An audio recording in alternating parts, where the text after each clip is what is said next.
Vous écoutez la leçon biblique de l'Église de la science chrétienne indépendante de Plainfield, située à Plainfield, New Jersey, États-Unis d'Amérique. Leçon du dimanche 26 juillet 2020. Sujet : Vérité. Texte d'or, psaume. Tu es proche, ô Éternel, et tous tes commandements sont la vérité. Lecture alternée, psaume. Ouvre mes yeux pour que je contemple les merveilles de ta loi. Je garderai ta loi constamment, à toujours et à perpétuité. Je marcherai au large, car je recherche tes ordonnances. Je parlerai de tes préceptes devant les rois, et je ne rougirai point. Je fais mes délices de tes commandements, je les aime. Le fondement de ta parole est la vérité, et toutes les lois de ta justice sont éternelles. La Bible. Ainsi parle l'Éternel, le Créateur des cieux, le seul Dieu qui a formé la terre, qui l'a faite et qui l'a affermie, qui l'a créée pour qu'elle ne fût pas déserte, qui l'a formée pour qu'elle fût habitée. Je suis l'Éternel et il n'y en a point d'autre. Je n'ai point parlé en cachette dans un lieu ténébreux de la terre. Je n'ai point dit à la postérité de Jacob, cherchez-moi vainement. Moi, l'Éternel, je dis ce qui est vrai, je proclame ce qui est droit. Toute parole de Dieu est éprouvée. Il est un bouclier pour ceux qui cherchent en lui un refuge. Le roi de Syrie était en guerre avec Israël, et dans un conseil qu'il tint avec ses serviteurs, il dit : Mon camp sera dans un tel lieu. Mais l'homme de Dieu fit dire au roi d'Israël : Garde-toi de passer dans ce lieu, car les Syriens y descendent. Et le roi d'Israël envoya des gens pour s'y tenir en observation, vers le lieu que lui avait mentionné et signalé l'homme de Dieu. Cela arriva non pas une fois, ni deux fois. Le roi de Syrie en eut le cœur agité. Il appela ses serviteurs et leur dit : Ne voulez-vous pas me déclarer lequel de nous est pour le roi d'Israël ? L'un de ses serviteurs répondit : Personne, ô roi mon seigneur, mais Élisée, le prophète qui est en Israël, rapporte au roi d'Israël les paroles que tu prononces dans ta chambre à coucher. Et le roi dit : Allez, et voyez où il est, et je le ferai prendre. On vint lui dire : Voici, il est à Dothan. Il y envoya des chevaux, des chars et une forte troupe qui arrivèrent de nuit et qui enveloppèrent la ville. Le serviteur de l'homme de Dieu se leva de bon matin et sortit. Et voici, une troupe entourait la ville avec des chevaux et des chars. Et le serviteur dit à l'homme de Dieu : Ah, mon Seigneur, comment ferons-nous ? Il répondit : Ne crains point, car ceux qui sont avec nous sont en plus grand nombre que ceux qui sont avec eux. Élisée pria et dit : Éternel, ouvre ses yeux pour qu'il voie. Et l'Éternel ouvrit les yeux du serviteur, qui vit la montagne pleine de chevaux et de chars de feu autour d'Élisée. Mon Dieu, en toi je me confie, que je ne sois pas couvert de honte, que mes ennemis ne se réjouissent pas à mon sujet. Éternel, fais-moi connaître tes voies, enseigne-moi tes sentiers. Conduis-moi dans ta vérité et instruis-moi, car tu es le Dieu de mon salut. Tu es toujours mon espérance. L'amitié de l'Éternel est pour ceux qui le craignent, et son alliance leur donne instruction. Je tourne constamment les yeux vers l'Éternel, car il fera sortir mes pieds du filet. Jésus dit : L'heure vient, et elle est déjà venue, où les vrais adorateurs adoreront le Père en esprit et en vérité, car ce sont là les adorateurs que le Père demande. Dieu est esprit, et il faut que ceux qui l'adorent en esprit et en vérité. Et il dit aux Juifs qui avaient cru en lui : Si vous demeurez dans ma parole, vous êtes vraiment mes disciples. Vous connaîtrez la vérité, et la vérité vous affranchira. Mes petits enfants, Si nous gardons ses commandements, par là nous savons que nous l'avons connu. Celui qui dit « Je l'ai connu » et qui ne garde pas ses commandements est un menteur, et la vérité n'est point en lui. Mais celui qui garde sa parole, l'amour de Dieu est véritablement parfait en lui. Celui qui dit qu'il demeure en lui doit marcher aussi comme il a marché lui-même. Je vous ai écrit, non que vous ne connaissiez pas la vérité, mais parce que vous la connaissez, et parce qu'aucun mensonge ne vient de la vérité. Qui est menteur, sinon celui qui nie que Jésus est le Christ? Celui-là est l'Antéchrist, qui nie le Père et le Fils. Je vous ai écrit ces choses au sujet de ceux qui vous égarent. Pour vous, l'onction que vous avez reçue de lui demeure en vous, et vous n'avez pas besoin qu'on vous enseigne. Mais comme son onction vous enseigne toute chose, et qu'elle est véritable, et qu'elle n'est point un mensonge, demeurez en lui, selon les enseignements qu'elle vous a donnés. Puisque nous travaillons avec Dieu, nous vous exhortons à ne pas recevoir la grâce de Dieu en vain.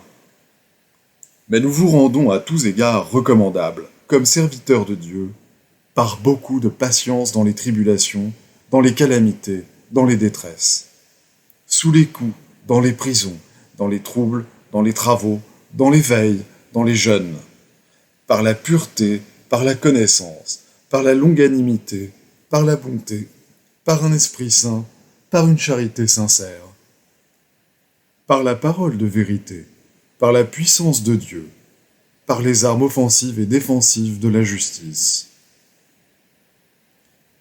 Car la parole de l'Éternel est droite, et toutes ses œuvres s'accomplissent avec fidélité. Je vais maintenant lire les passages corrélatifs tirés du livre d'études de la science chrétienne, Science et santé avec la clé des Écritures de Mary Baker Eddy. Lorsqu'il est gouverné par Dieu, l'entendement toujours présent qui comprend toutes choses, l'homme sait que tout est possible à Dieu. Le seul chemin menant à cette vérité vivante qui guérit les malades se trouve dans la science de l'entendement divin telle qu'elle fut enseignée et démontrée par Christ Jésus.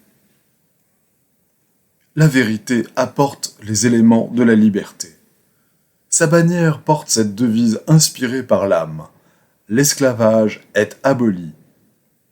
La puissance de Dieu apporte la délivrance aux captifs. Aucune puissance ne peut résister à l'amour divin. Quelle est cette prétendue puissance qui s'oppose à Dieu? D'où vient-elle? Qu'est-ce qui lie l'homme avec des chaînes de fer au péché, à la maladie et à la mort? Tout ce qui a servi l'homme est contraire au gouvernement divin. La vérité a franchi l'homme. Enseignez à vos élèves l'omnipotence de la vérité qui illustre l'impuissance de l'erreur. La compréhension, si faible qu'elle soit, de la toute-puissance divine détruit la crainte et affermit les pas dans la bonne voie, la voie qui mène à la demeure qui n'est pas faite de main d'homme et qui est éternelle dans les cieux. La haine humaine n'a ni mandat légitime ni royaume. L'amour est intronisé.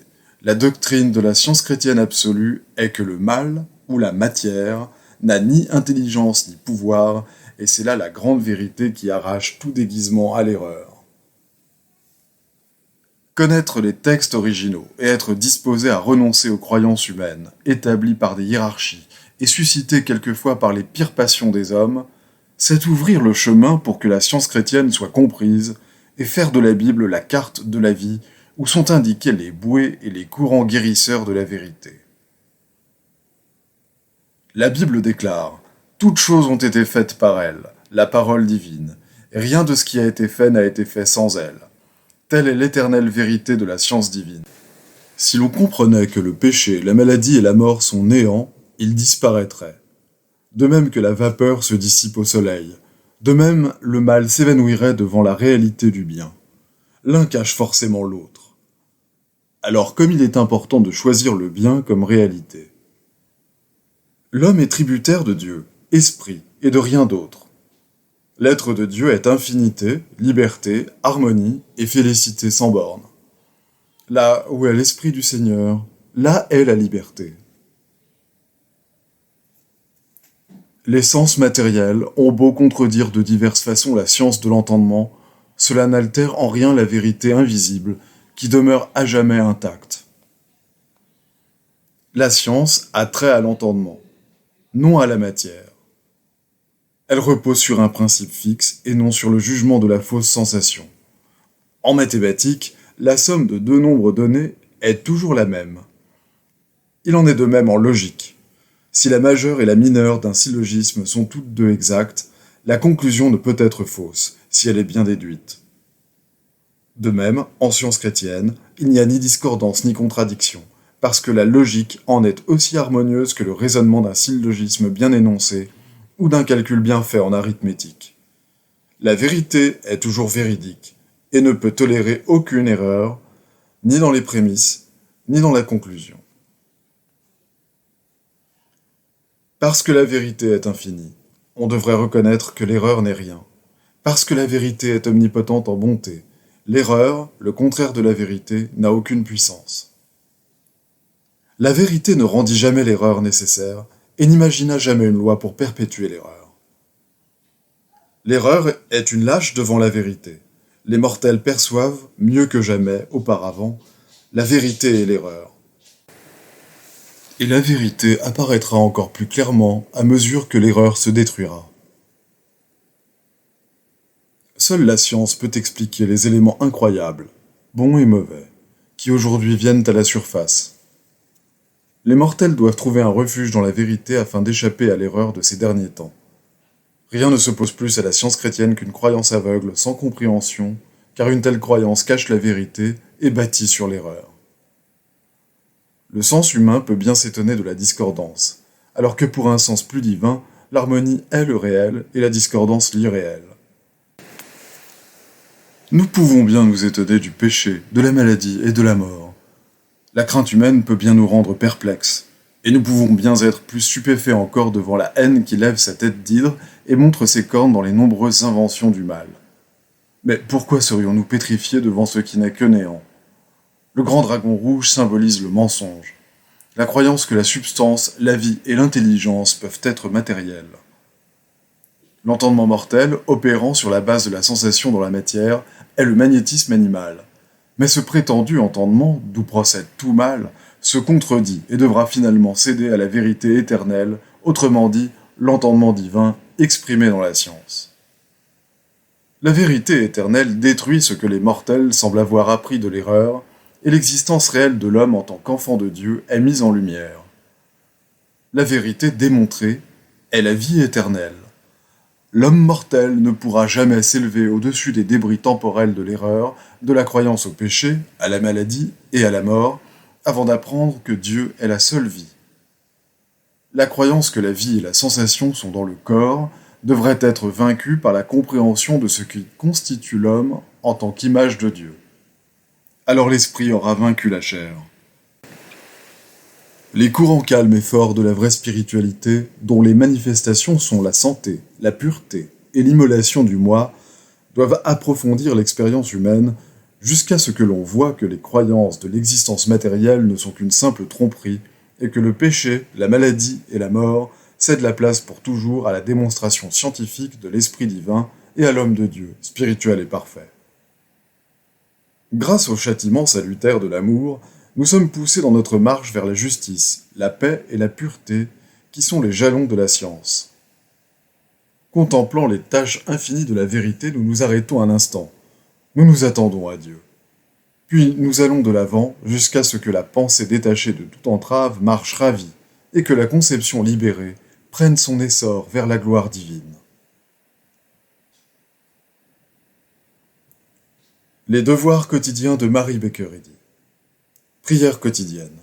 Il sera du devoir de tout membre de cette Église de prier chaque jour. Que ton règne vienne, que le règne de la vérité, de la vie et de l'amour divin soit établi en moi, et élimine de moi tout péché. Et puisse ta parole enrichir les affections de toute l'humanité et la gouverner. Règle pour les mobiles et les actes. Ni l'animosité, ni un attachement purement personnel ne doivent déterminer les mobiles ou les actes des membres de l'Église mère. Dans la science, l'amour divin seul gouverne l'homme, et un scientiste chrétien reflète les douces aménités de l'amour, en réprouvant le péché et en manifestant un véritable esprit de fraternité, de charité et de pardon. Les membres de cette Église doivent journellement veiller et prier pour être délivrés de tout mal, pour ne pas prophétiser, juger, condamner, conseiller, influencer ou être influencés d'une manière erronée. Vigilance face au devoir. Il sera du devoir de chaque membre de cette Église de se défendre journellement contre la suggestion mentale agressive et de ne pas se laisser entraîner à oublier ou à négliger son devoir envers Dieu, envers son leader et envers l'humanité. Par ses œuvres, il sera jugé et justifié ou condamné.